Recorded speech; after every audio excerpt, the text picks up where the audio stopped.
Hello and welcome to my guide for the Affliction Warlock in 7.3.5. This guide predominantly assumes you haven't got the legendary slow ring, but I will cover the potential tips if you do.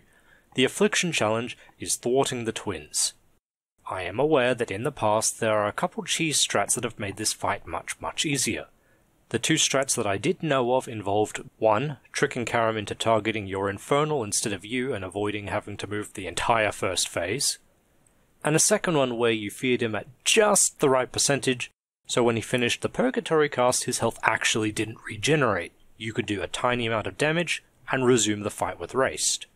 However, for the life of me I couldn't get either to work, so either Blizzard has fixed them, or I just suck. So, this guide will be covering the full fight, as intended. Before the fight starts, take the time to preemptively set up your Demonic Gate and Demonic Circle, in a square formation. If you're confident with Mortal Coil, then you can just go with the gates, shown like so. In the first phase, Raced will mind control Karam and he will start to chase you. Pre-pot if you've brought enough along, preferably with a prolonged power potion, ideally just after he finishes saying, "I obey." This will give you the greatest uptime of your potion. Karam starts off slowly, but he will get progressively faster the longer this phase lasts. And when he reaches you, he will do a massive attack that, if it didn't kill you outright, has a significant chance to knock you off the edge, which most definitely will. Keep your dots up. Most dots can be applied even when your back is to him. Even without the slow ring, you do have other ways of dealing with this phase. Burning Rush, a talent you will most likely take. With the Grimoire of Supremacy, you will have the Doomguard's Cripple ability. Demonic Circle, though I chose Mortal Coil because it doesn't break on damage. Demonic Gateway, an easy way to put distance between the two of you, which, with the right legendary, you will get 2 uses of before you trigger the cooldown. And finally, Fear. Fear will break on damage and is subject to diminishing returns, but you'd be surprised how much time that can buy you. I chose to travel clockwise around the room, and used the gates on my second pass through to gain a bit of ground when Karam was getting faster.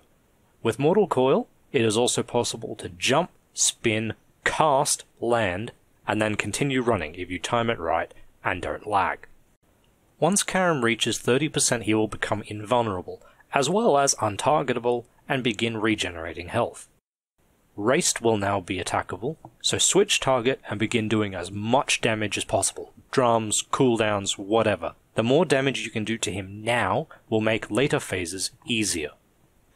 Small crawling adds will spawn from these little swirlies. They won't attack your demon directly, but it's best not to have him standing in the swirlies when they spawn. Seed of Corruption plus 1 Agony, then switch back to DPSing Raced. The Agony on the ad that you set the seed on will break that seed and spread Corruption.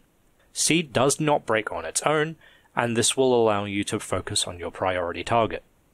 I was using a 2 set from Tomb of Sargeras, which means that every tick of corruption had a chance to give me a soul shard. More soul shards meant more unstable afflictions, which means more damage. Having as many corruptions up at a time was essential for me. If you don't have this same set, you can feel free to just kill them and get them out of the way. After 40 seconds, Karam will begin chasing you again. He will have less health in this phase than in phase 1, so the chasing won't last quite as long. Here you are introduced to the Hand from Beyond. This does a long cast at the end of which you will take massive damage. Wait until just before the cast ends and use your Doomguard's Interrupt. Get in range, apply your dots, and set your Doomguard to attack it. This will do enough damage that you will only need to interrupt it once. After it's dead, set your demon to attack Karam again, using Cripple when you need it. Remember, your demon has to be in range of the Hand from Beyond to interrupt it. You yourself do not need to be. Once Karam hits 30% for the second time, he will be put in Purgatory again. You will have to deal with the crawling ads from before, as well as the hands. Now you have a new problem to deal with. Periodically these runes will spawn and get progressively smaller. If they finish, a giant Cathrax spawns, and no one wants that. You need to stand in these to absorb them and prevent the spawning. However, very much like the Frost Mage, you can have your demon do the soaking for you.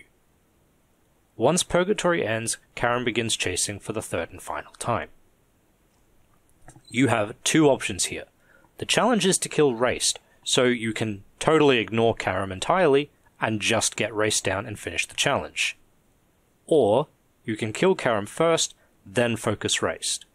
I opted with the first one. Now let's cover your talents. Row 15. Malefic Grasp is your best pick here, increasing the dot damage whenever you're channeling Drain Soul. Row 30.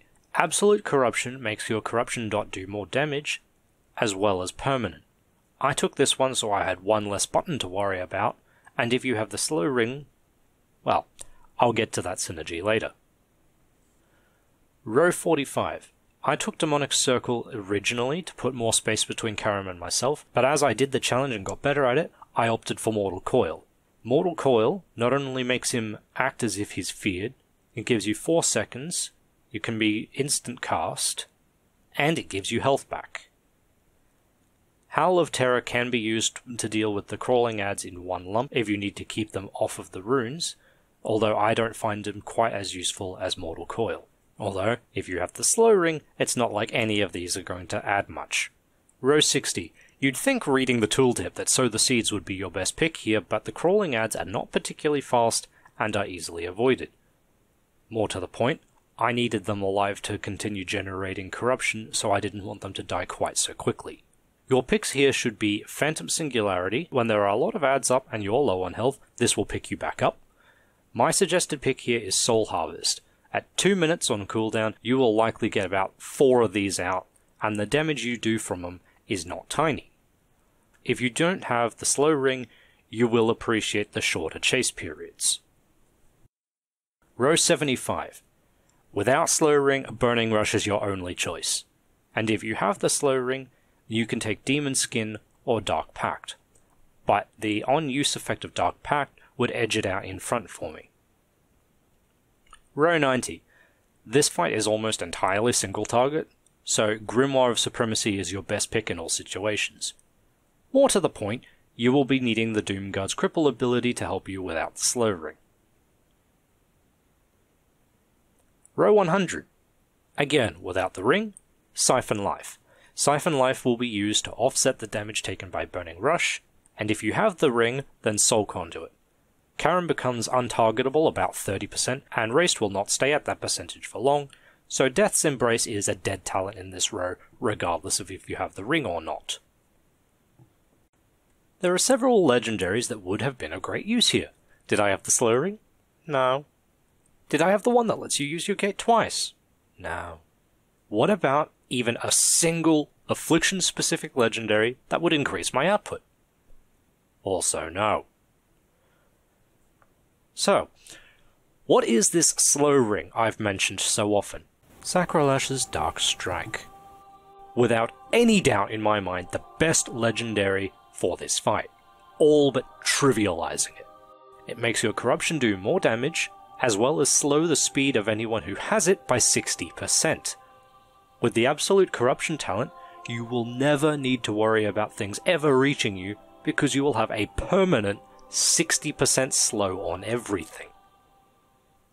Pillars of the Dark Portal allows you to use your Demonic Gateway twice before triggering its cooldown.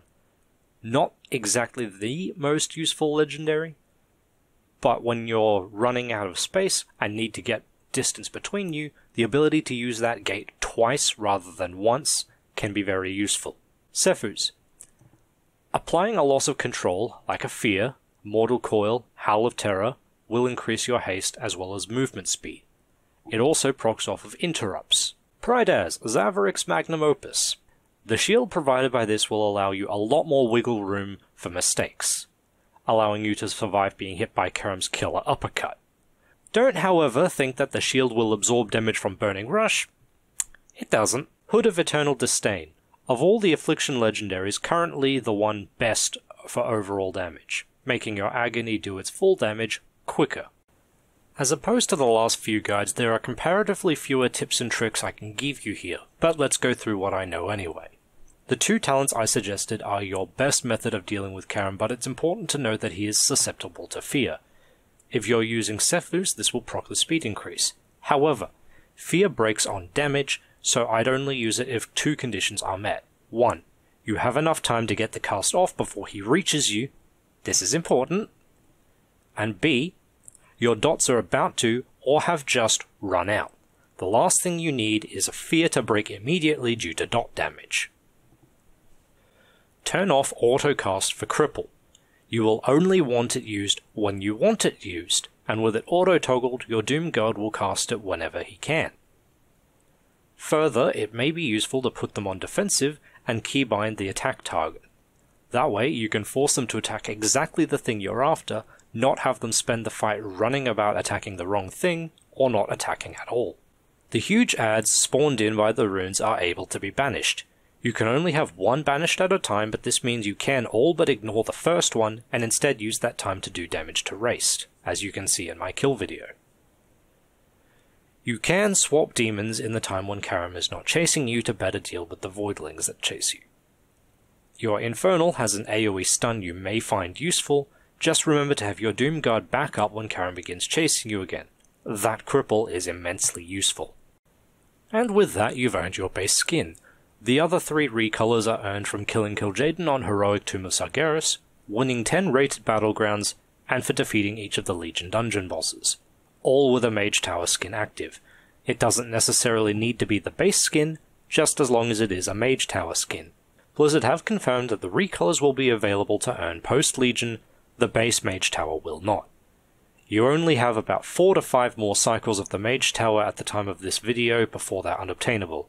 At this point I'd suggest going on Wowhead, deciding which ones you cannot live without, and progressing those. And like that, we've reached the end of the video. I hope you found this guide helpful. If you have any suggestions or feedback, leave them in the comments below. I'm doing the Warlock class for the next 2, so next up is the Demonology spec. See you next time.